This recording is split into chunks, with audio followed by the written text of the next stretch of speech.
Hello ನಮಸ್ಕಾರ. ನಾನು ನಿಮ್ಮ ಪ್ರೀತಿಯ ಸುನೀತಾ ಪವನ್. ಎಲ್ಲರೂ ಹೇಗಿದ್ದೀರಾ? ಅಯ್ಯಪ್ಪ, ಎಲ್ಲರೂ ಚೆನ್ನಾಗಿದ್ದೀರಾ ಅಂತ ಅಂದ್ಕೊಂಡು ಇವತ್ತಿನ ಆಸೆ ಸೀರಿಯಲ್ ಸಂಚಿಕೆನ ಸ್ಟಾರ್ಟ್ ಮಾಡ್ತಾ ಇದ್ದೀನಿ. ಅದಕ್ಕೂ ಮುಂಚೆ ನನ್ನ ಚಾನಲ್ ಇನ್ನೂ ಯಾರೆಲ್ಲ ಸಬ್ಸ್ಕ್ರೈಬ್ ಮಾಡ್ಕೊಂಡಿಲ್ವೋ ಸಬ್ಸ್ಕ್ರೈಬ್ ಮಾಡಿಕೊಂಡು ಹಾಗೆ ಸಪೋರ್ಟ್ ಮಾಡಿ. ಶುರುವಿನಲ್ಲೇ ಪೊಲೀಸು ತುಂಬ ಟೆನ್ಷನ್ನಿಂದ ಆ ಶರ್ಟ್ನ ಅರ್ಧಾಕಿರ್ತಾನಲ್ವ ಸೂರ್ಯ, ಅದನ್ನು ನೋಡಿಕೊಂಡು ತುಂಬಾ ಬೇಜಾರು ಮಾಡಿಕೊಂಡು ನಿಂತಿರ್ತಾರೆ. ತುಂಬಾ ಫೀಲ್ ಆಗ್ತಾ ಇರುತ್ತೆ. ಅದು ನನಗೇ ಒಂದು ಏನಕ್ಕೋ ಇದನ್ನು ಶರ್ಟ್ನ ತಗ್ಲಾಕಿರ್ತಾರೆ. ಅದನ್ನು ನೋಡ್ಕೊಂಡು ಬೇಜಾರು ಮಾಡ್ಕೊಳ್ತಲೇ ಇರ್ತಾರೆ. ಆದರೆ ಇಲ್ಲಿ ಪೊಲೀಸರಮ್ಮ ಬಟ್ಟೆ ಫೋಲ್ಡ್ ಮಾಡ್ತಾ ಇರಬೇಕಾದಾಗ ಕನಕ ಬರ್ತಾಳೆ. ಕನಕ ಬಂದುಬಿಟ್ಟು ಹೂವು ತೊಗೊಂಡು ಬಂದಿರ್ತಾಳೆ. ಬಾಮ್ಮ ಕನಕ, ಅಮ್ಮ ಅಂತೇಳಿ ಬರ್ತಾಳೆ. ಬಾಮ್ಮ ಅಂತ ಹೇಳ್ಬಿಟ್ಟು ಕರೀತಾಳೆ. ಅಮ್ಮ ಹೇಗಿದ್ರೆ, ಈಗ ಮೆಡಿಷನ್ಸ್ ಎಲ್ಲ ತೊಗೊಂಡ್ರಾ ಅಂತ ಕೇಳಿದಾಗ ಹೌದಮ್ಮ ತೊಗೊಂಡಿದ್ದೀನಿ ಅಂತ ಹೇಳಿ, ಅಮ್ಮ ನೀವು ಹೂವು ಹೇಳಿದ್ರಲ್ವಾ ಇಂತಿಂಥ ವಾರ ಎಲ್ಲ ತಂದುಕೊಡ್ಬೇಕು ಲಕ್ಷ್ಮಿಗೆ ಆ ಹೂವು, ಯಾವ್ಯಾವ ದಿನಕ್ಕೆ ಯಾವ್ಯಾವ ಹೂವು ಅಂತ ಹೇಳಿದ್ರಲ್ವ, ಅದನ್ನು ತೊಗೊಂಡು ಬಂದಿದ್ದೀನಮ್ಮ ಅಂತೇಳಿ ಕೊಡ್ತಾಳೆ. ಕೊಟ್ಟ ತಕ್ಷಣವೇ ಕನಕ ಇದ್ರ ದುಡ್ಡು ಎಷ್ಟಾಯ್ತು ಅಂತ ಹೇಳು ಅಂದಾಗ, ಅಮ್ಮ ಏನು ಬೇಡ ಅಮ್ಮ, ಅಮೌಂಟೆಲ್ಲ ಏನು ಬೇಡ ಅಂದಾಗ, ಇಲ್ಲಮ್ಮ ಆ ರೀತಿ ಎಲ್ಲ ಹಾಗೆ ತೊಗೊಳಕ್ಕಾಗೋದಿಲ್ಲ, ಏಕೆಂದರೆ ನಾವು ಕೂಡ ದೇವ್ರಿಗೆ ಇಡಬೇಕಲ್ವ ಹೂವನ, ಹಾಗಾಗಿ ಹಾಗೆ ಇಡೋಕ್ಕೂ ಆಗೋದಿಲ್ಲ ಅಂತೇಳ್ಬಿಟ್ಟು ಮಗನ್ನ ಕರೀತಾಳೆ. ಕರೆದ ತಕ್ಷಣವೇ ಮಗ ಒಳಗಡೆಯಿಂದ ಅಮ್ಮ ಬಂದೆ ಅಮ್ಮ ಅಂತೇಳಿ ಬರ್ತಾನೆ. ಬಂದ ತಕ್ಷಣವೇ ಕನಕ ಹೂವು ತಂದ್ಕೊಂಡಿದ್ದಾಳೆ ಕಣೋ, ಅವಳಿಗೆ ದುಡ್ಡು ಕೊಡು ಅಂತ ಹೇಳ್ಬಿಟ್ಟು ಹೇಳಿದಾಗ, ಎಷ್ಟು ಮೊಳ ಅಂದಾಗ, ಎಲ್ಲರಿಗೂ 50 ರೂಪಾಯಿಗೆ ಕೊಡ್ತೀನಿ, ನಿಮಗೆ 40 ರೂಪಾಯಿಗೆ ಸಾಕು, 3 ಮೊಳಕ್ಕೆ 120 ರೂಪಾಯಿ ಆಗುತ್ತೆ ಅಂತ ಹೇಳಿದಾಗ, ಓಹ್ ನಮಗೇನು ಡಿಸ್ಕೌಂಟ್ ಏನು ಬೇಡ, ಪೂರ್ತಿ ಕೊಡ್ತೀನಿ ಅಂತ 150 ರೂಪಾಯಿ ಕೊಡ್ತಾನೆ. ಕೊಟ್ಟ ತಕ್ಷಣವೇ ಈಸ್ಕೊಂಡ್ಬಿಟ್ಟು ಸರಿಯಮ್ಮ ನಾನು ನೋಡ್ತೀನಿ ಅಂದಾಗ, ಕನಕ ನಿನಗೆ ಕಷ್ಟ ಆಗಲ್ವ ಹೂವು ತಂದು ಕೊಡೋಕ್ಕೆ, ನಿನಗೆ ದೂರ ಆಗಲ್ವ ಅಂದಾಗ, ಇಲ್ಲಮ್ಮ ನಮ್ಮ ಆಫೀಸ್ ಪಕ್ಕದಲ್ಲೇ ನಿಮ್ಮ ರೋಡ್ ಇರೋದು, ನಿಮ್ಮ ರೋಡಿಂದನೇ ನಾನು ಆಫೀಸ್ಗೆ ಹೋಗೋದು, ಹಾಗಾಗಿ ನಿಮಗೆ ಕೊಟ್ಬಿಟ್ಟು ಹೋಗ್ತೀನಿ ಅಂತ ಹೇಳ್ಬಿಟ್ಟು ಕನಕ ಹೇಳ್ತಾಳೆ. ಸರಿಯಮ್ಮ ಆಯಿತು, ಕಷ್ಟ ಆದರೆ ಏನು ಬೇಡ, ಕಷ್ಟ ಆಗಿಲ್ಲ ಅಂದರೆ ತಂದು ಕೊಡು ಅಂತ ಪೊಲೀಸರಮ್ಮ ಹೇಳ್ತಾರೆ. ಹಾಗೆ ಹೇಳಿದ ತಕ್ಷಣ ಸರಿಯಮ್ಮ ಆಯಿತು, ನೀವು ಆರಾಮಾಗಿರಿ, ಮೆಡಿಷನ್ಸ್ ಎಲ್ಲ ತೊಗೊಳ್ಳಿ ಅಂದಾಗ, ಯಾಕೋ ಇನ್ನೂ ಎದೆ ಕೋಪದಲ್ಲಿದೆಯಲ್ಲೋ ಅಂತ ಹೇಳಿಬಿಟ್ಟು ಮಗನ ಕೇಳ್ತಾರೆ. ಬಟ್ಟೆಗಳು ಯಾವುದೆಲ್ಲ ವಾಷಿಂಗ್ ಮಿಷನ್ಗೆ ಹಾಕೋದಿದೆ ಅಂತ ಕೇಳಿದಾಗ, ಅಮ್ಮ ಅಲ್ಲಿ ಪಕ್ಕದಲ್ಲಿ ಒಂದು ಜೊತೆ ಇಟ್ಟಿದ್ದೀನಿ, ಆದರೆ ನೀನು ಹ್ಯಾಂಗರ್ಗೆ ಹಾಕಿರೋದನ್ನ ತೊಗೊಳಕ್ಕೆ ಹೋಗಬೇಡ ಅಂತ ಹೇಳ್ಬಿಟ್ಟು ಹೇಳಿದಾಗ, ನೀನಿನ್ನೂ ಅದೇ ನೋವಲ್ಲಿದೆಯೇನೋ ಅಂತ ಹೇಳ್ಬಿಟ್ಟು ಕೇಳ್ತಾರೆ ಅವರಮ್ಮ. ಅಮ್ಮ ಅದನ್ನು ಹೇಗಮ್ಮ ಮರೆಯೋಕ್ಕಾಗುತ್ತೆ ಅಂತ ಹೇಳಿದಾಗ, ಕನಕ ಇದ್ಕೊಂಡು ಏನಮ್ಮ ಅದು ಅಂತ ಹೇಳ್ಬಿಟ್ಟು ಹೇಳ್ತಾರೆ. ಹಾಗಂದ ತಕ್ಷಣವೇ ಆ ರೌಡಿ ಯಾರನೋ ದಿನ ಕಿರುಕು ಮಾಡ್ತಿದ್ನಂತಲ್ಲ ನನ್ನ ಮಗುನ, ಇವತ್ತು ಜಗಳಾಡ್ಬಿಟ್ಟು ಆ ಶರ್ಟಲ್ಲಿರೋ ಪಾಕೆಟ್ನ ಕಿತ್ತಾಕ್ಬಿಟ್ಟಿದ್ದಾನೆ ಕಣಮ್ಮ, ಅದಕ್ಕೆ ಅವನಿಗೆ ತುಂಬ ಕೋಪ ಬಂದಿದೆ ಅಂತ ಹೇಳ್ಬಿಟ್ಟು ಹೇಳ್ತಾರೆ.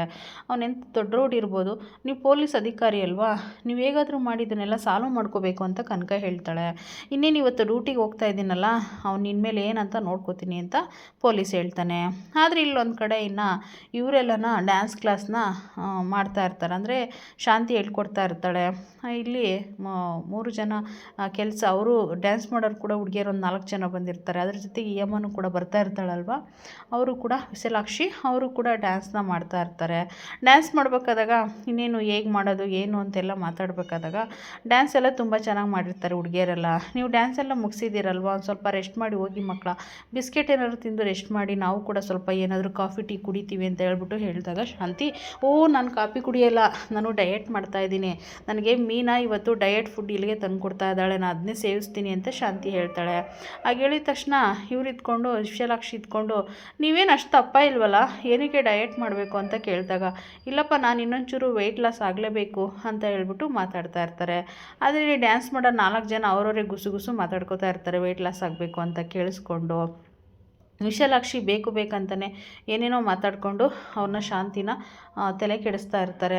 ಆಗ ಇನ್ನೇನು ಎಲ್ಲ ಡ್ಯಾನ್ಸ್ ಕ್ಲಾಸ್ ಎಲ್ಲ ಮುಗಿಸಿ ಆದಮೇಲೆ, ಹೋಗ್ರಿ ಇನ್ನೂ ನಿಂತಿದ್ದೀರಲ್ಲ ಇಲ್ಲೇ, ಸ್ವಲ್ಪ ಹೊತ್ತು ರೆಸ್ಟ್ ಮಾಡಿ, ಇಲ್ಲಾಂದರೆ ನಾವು ಮಾಡೋದನ್ನ ಡ್ಯಾನ್ಸ್ನ ನೀವು ಕೂಡ ನೋಡಿ ಅದೇ ರೀತಿ ಡ್ಯಾನ್ಸ್ ಮಾಡಿ ಅಂತ ಹೇಳ್ಬಿಟ್ಟು ಅವ್ರನ್ನಲ್ಲೇ ನಿಲ್ಲಿಸ್ಕೋತಾರೆ.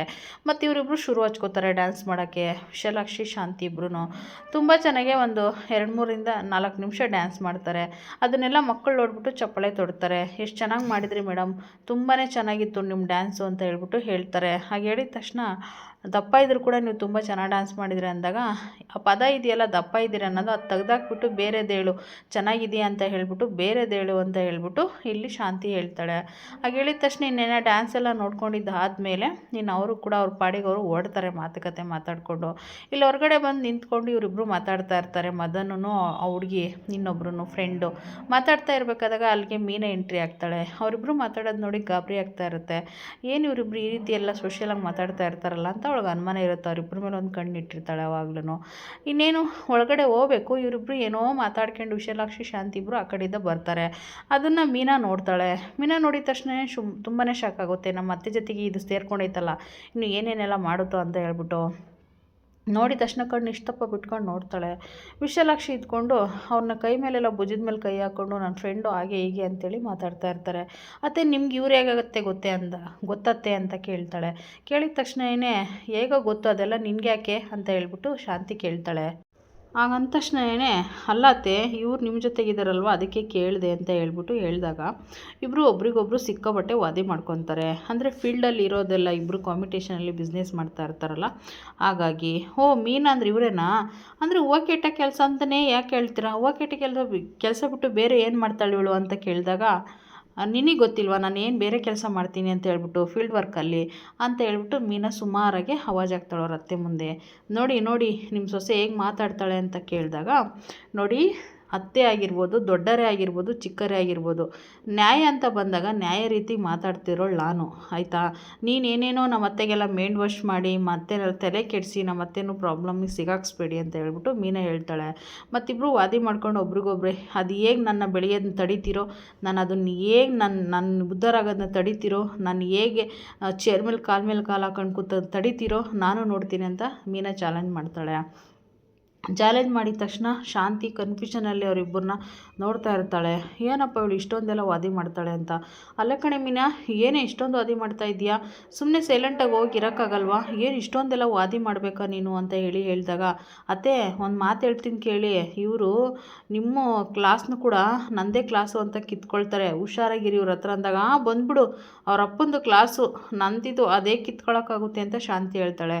ಆದರೂ ಅತ್ತೆ ತುಂಬ ಹುಷಾರಾಗಿರ್ಬೇಕತ್ತೆ ಈಕೆ ಹತ್ರ ಅಂತ ಹೇಳ್ತಾಳೆ. ಹಾಗೆ ಹೇಳಿದ ತಕ್ಷಣ ಸರಿ ಆಯ್ತು, ನನಗೆ ಹೇಳಿದ್ದಾಯ್ತು, ಇನ್ನು ಮಾತನ್ನ ಸ್ಟಾಪ್ ಮಾಡಿಬಿಟ್ಟು ಅದು ಏನು ತಂದಿದೆಯೋ ಅದನ್ನ ಕೊಟ್ಬಿಟ್ಟು ಹೋಗು, ಸುಮ್ಮನೆ ಜಾಸ್ತಿ ವಾದಿ ಮಾಡಬೇಡ ಇಲ್ಲಿ ಅಂತ ಹೇಳ್ತಾಳೆ ಶಾಂತಿ. ಅತ್ತೆ ಇವರು ಫಸ್ಟು ದೊಡ್ಡವರು ಚಿಕ್ಕವರು ಅಂದಲೇ ಮಾತಾಡೋಕ್ಕೆ ಬಂದಿದ್ದು ಅವ್ರು ಏನಂತ ಫಸ್ಟ್ ಗೊತ್ತು ನನಗೆ, ಅದಕ್ಕೋಸ್ಕರ ಅವ್ರು ಮಾತಾಡಿದಕ್ಕೋಸ್ಕರ ನಾನು ಮಾತಾಡಿದೆ ಅತ್ತೆ ಅಂತೇಳಿ ಶಾಂತಿ ಹೇಳ್ತಾಳೆ. ಇದೇ ರೀತಿ ಒಬ್ರಿಗೊಬ್ರು ಸಿಕ್ಕಾಬಟ್ಟೆ ವಾದಿ ಮಾಡಿಕೊಂಡು ಸಿಕ್ಕಾಬಟ್ಟೆ ಗಲಾಟೆ ಮಾಡ್ಕೊತಾರೆ. ಮೀನೂ ವಿಶಾಲಾಕ್ಷಿ ವಾದಿ ಮಾಡಬೇಕಾದಾಗ ಇನ್ನೇನು ಇವಳಿಗೆ ಮಾತ್ರ ಅವ್ರ ಅತ್ತೆಗೆ ಬರೀ ಸಪೋರ್ಟ್ ಮಾಡಿದ್ರಾಗಿರ್ತಾಳೆ ವಿಶಾಲಾಕ್ಷಿ. ನೋಡಿದ್ರೆ ನಿಮ್ಮ ಸೊಸೆ ಹೇಗೆ ಮಾತಾಡ್ತಾಳೆ ಅಂತ, ನಿಮ್ಮ ಎದುರಿಗೆ ಇಷ್ಟೊಂದೆಲ್ಲ ಮಾತಾಡಬೇಕಾದಾಗ ಇನ್ನು ಮರೇಲಿ ಎಷ್ಟೆಲ್ಲ ಮಾತಾಡ್ಬೋದು ಅವಳು, ಯೋಚನೆ ಮಾಡಿದ್ದೀರಾ ಅಂತೇಳಿ ಪಿಟ್ಟಿಂಗ್ ಇಡ್ತಾಳೆ ಅವಳು ಎದುರಿಗೇನೆ. ಅತ್ತೆ ಅವ್ರ ಮಾತೆಲ್ಲ ಕೇಳಬೇಡಿ, ಅವ್ರು ಕರೆಕ್ಟಾಗಿ ಮಾತಾಡಿದರೆ ದೊಡ್ಡರಾಗಿರ್ಬೋದು ಚಿಕ್ಕರಾಗಿರ್ಬೋದು ನಾನು ಕೂಡ ಸೈಲೆಂಟಾಗಿರ್ತಿದ್ದೆ, ಆದರೆ ಅಯ್ಯಮ್ಮ ಕರೆಕ್ಟಾಗೇ ಮಾತಾಡ್ತಾ ಇಲ್ಲ, ಬರೀ ಇದೇ ರೀತಿ ಮಾತಾಡ್ತಾಳೆ, ಯಾವಾಗಲೂ ಕೆಲಸ ಮಾಡೋದ್ರಲ್ಲಿ ಅಡ್ಡ ಬರ್ತಾಳೆ, ಹಾಗೆ ಹೀಗೆ ಅಂತೇಳಿ ಮೀನಾ ಹೇಳ್ತಾಳೆ. ಅಲ್ಲಿ ವಿಶಾಲಾಕ್ಷಿ ಕೂಡ ಹೇಳ್ತಾಳೆ, ಹುಷಾರು ಕಣೆ, ಏನೇ ಹುಡುಗಿ ಇಷ್ಟೊಂದೆಲ್ಲ ಮಾತಾಡ್ತೀನಿ ನೀನು, ಇಷ್ಟೊಂದೆಲ್ಲ ದೊಡ್ಡರನ್ನು ಮರೆಯೋದಿಲ್ಲ ನಿನಗೆ, ಇಷ್ಟೊಂದೆಲ್ಲ ಮಾತಾಡ್ತೀನಿ ನೀನು ಅಂತ ಹೇಳ್ಬಿಟ್ಟು ಹೇಳಿದಾಗ, ಅತ್ತೆ ಇವ್ರ ಹತ್ರ ಹುಷಾರಾಗಿರಿ ಅಂತ ಹೇಳ್ಬಿಟ್ಟು ಊಟ ಇಟ್ಬಿಟ್ಟು ನಿಮ್ಮ ಹತ್ರ ಏನು ಮಾತು ಅಂತ ಹೇಳ್ಬಿಟ್ಟು ಹೊರಟೋಗ್ಬಿಡ್ತಾಳೆ. ಹೊರಟೋದಾಗ ಶಾಂತಿಗೆ ಒಂದು ಯೋಚನೆ ಆಗುತ್ತೆ, ಏನು ಇವಳು ಇಷ್ಟೊಂದೆಲ್ಲ ಮಾತಾಡಿದ್ಲು ಅಂತ ಹೇಳ್ಬಿಟ್ಟು ತುಂಬ ಟೆನ್ಷನಿಂದ ನಿಂತಿರ್ತಾರೆ. ಇಲ್ಲಿ ಒಂದು ಕಡೆ ಇನ್ನೇನು ಊಟಕ್ಕೆಲ್ಲ ರೆಡಿ ಮಾಡ್ತಾ ಇರ್ತಾಳೆ ಮೀನಾ, ಎಲ್ಲರಿಗೂ ಟೇಬಲ್ ಮೇಲೆ ಊಟ ಜೋಡಿಸ್ತಾ ಇರ್ತಾಳೆ. ಊಟ ಜೋಡಿಸಿದಾದ್ಮೇಲೆ ಮನೋಜ ಶಾಂತಿ ಇಬ್ಬರು ಬಂದು ಊಟಕ್ಕೆ ಕೂತ್ಕೋತಾರೆ. ಊಟಕ್ಕೆ ಕೂತ್ಕೊಂಡ ತಕ್ಷಣ ನಮಗೆ ಡಯಟ್ ಊಟ ರೆಡಿ ಮಾಡಿದೆಯಲ್ಲ ಅದನ್ನ ತೊಗೊಂಡು ಬಾರೆ ಫಸ್ಟು ಅಂತೇಳಿ ಶಾಂತಿ ಹೇಳ್ತಾಳೆ. ಸರಿ ಅತ್ತೆ ಆಯಿತು, ನಿಮಗೆ ಡಯಟ್ ಊಟನ ರೆಡಿ ಮಾಡಿದ್ದೀನಿ ತೊಗೊಂಡು ಬರ್ತೀನಿ ಅಂತ ಹೇಳ್ಬಿಟ್ಟು ತೊಗೊಂಡು ಬರೋಕ್ಕೆ ಹೋಗ್ತಾಳೆ.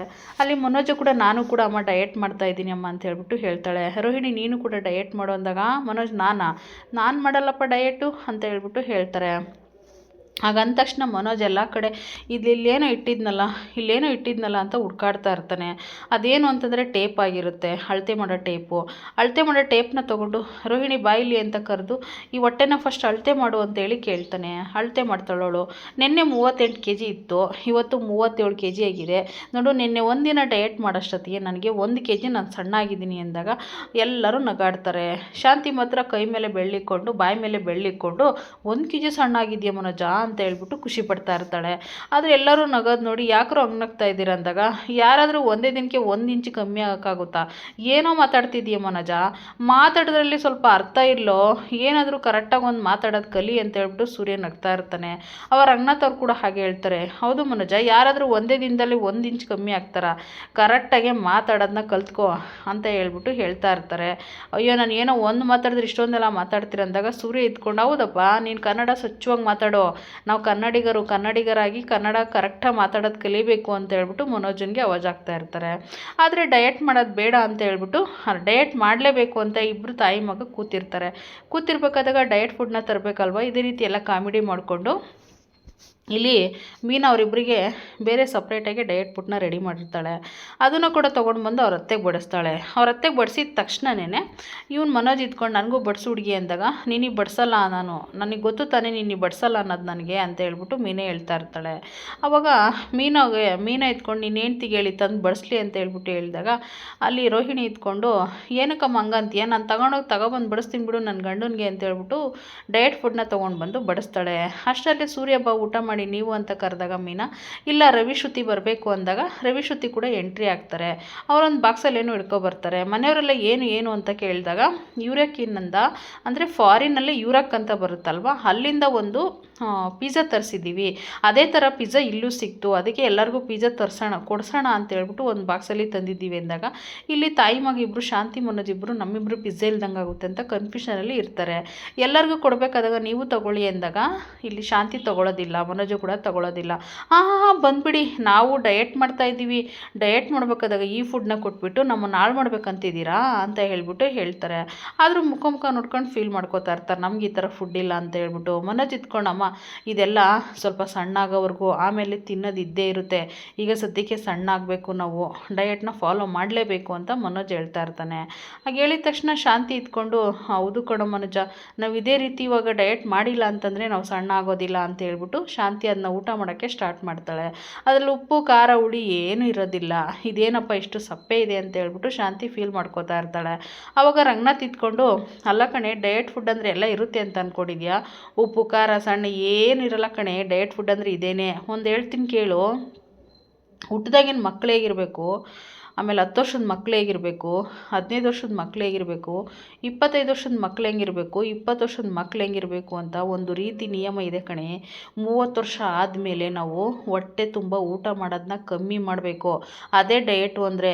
ನೀನು ಈ ರೀತಿ ಚಿಕ್ಕ ಮಕ್ಳ ಥರ ಡಯಟ್ ಮಾಡ್ಕೊಂಡು ಈ ವಯಸ್ಸಲ್ಲಿ ಕೂತಿದೆಯಲ್ಲ ಅಂತ ಹೇಳ್ಬಿಟ್ಟು ರಂಗನಾಥ್ ಅವರು ಶಾಂತಿಗೆ ಬೈತಾರೆ. ಬೈದ ತಕ್ಷಣವೇ ಅವಳು ಇದ್ಕೊಂಡು ಒಂಥರ ಫೀಲ್ ಮಾಡ್ಕೋತಾ ಇರ್ತಾಳೆ, ನಮ್ಗೆ ಈ ಥರ ಊಟ ಇಲ್ದಂಗೆ ಆಯ್ತು ಅಂತ ಹೇಳ್ಬಿಟ್ಟು ಡಯಟ್ ಫುಡ್ನೇ ತಿಂತಾ ಇರ್ತಾರೆ. ಇದಾಗಿತ್ತು ಇವನ ಸಂಚಿಕೆ. ಮತ್ತೆ ನಾಳೆ ಸಿಗ್ತೀನಿ. ಅಲ್ಲಿವರೆಗೂ ಥ್ಯಾಂಕ್ ಯು.